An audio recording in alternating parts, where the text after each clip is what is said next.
Hi RV students, sorry you couldn't get into the library today to do your research, but you are in the labs and much of our collection is online.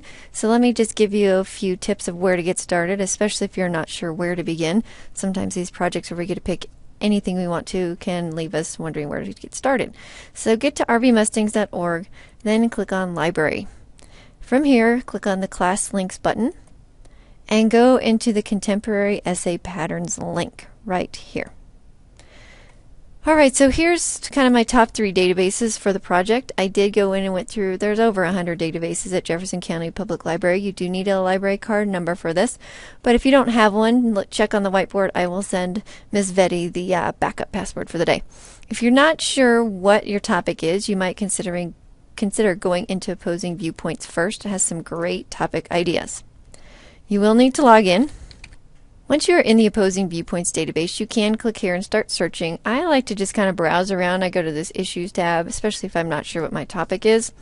And you can see these are all the big topics that they have a lot about. So there's all kinds of interesting things here. Anything from gun control to women in the military to school reform, school uniforms, all that good stuff. There's one over here I'll click on junk food. So when you go into the issue, it lists just a little bit of what they have. So they give kind of an overview of the topic. And below the overview are some of the things you might want to go into. So I kind of look down at the bottom here. There's 10 books on it talking about some of those things. You would click to view all 10 of those if you want to see those. And then the viewpoints, this is exactly what appears in those Opposing Viewpoint books that you see. So I'm going to view all 6 of those.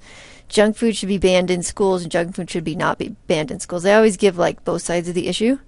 And so you can kind of scroll through and see some of the viewpoints that some people have already written about.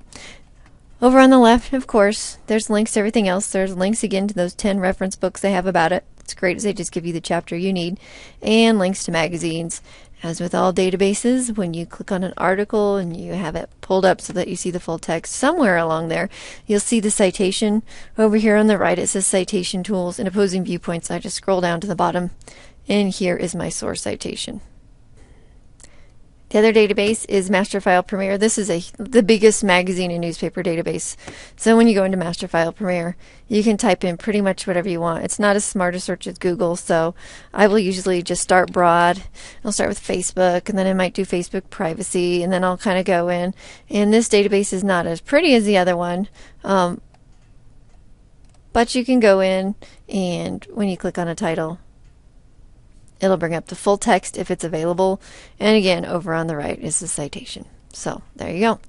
Well, also linked for you is the library collection on that Pathfinder I've got you started on. So you aren't in the library, but you can see what we have and you're welcome to come up and check it out. EasyBib is the way to make the creation of your works cited pages easy. Of course, the easiest way to make your works cited page easy is to use mostly databases because they do the citation for you. But when you're trying to cite those tricky websites, go to EasyBib and it will help you out. Also, if you have not done a whole lot with in-text citations, we are all assuming that you're well versed in that, but if you need kind of a quick review, I have a little resource linked up here, and then I have a little graphic that shows down here on your works cited page where you have the MLA citation, but then in your actual writing, you do need to reference that source. So there's just a little quick cheat sheet. So hopefully that will get you started today and get you well on your way to researching for this project. Good luck.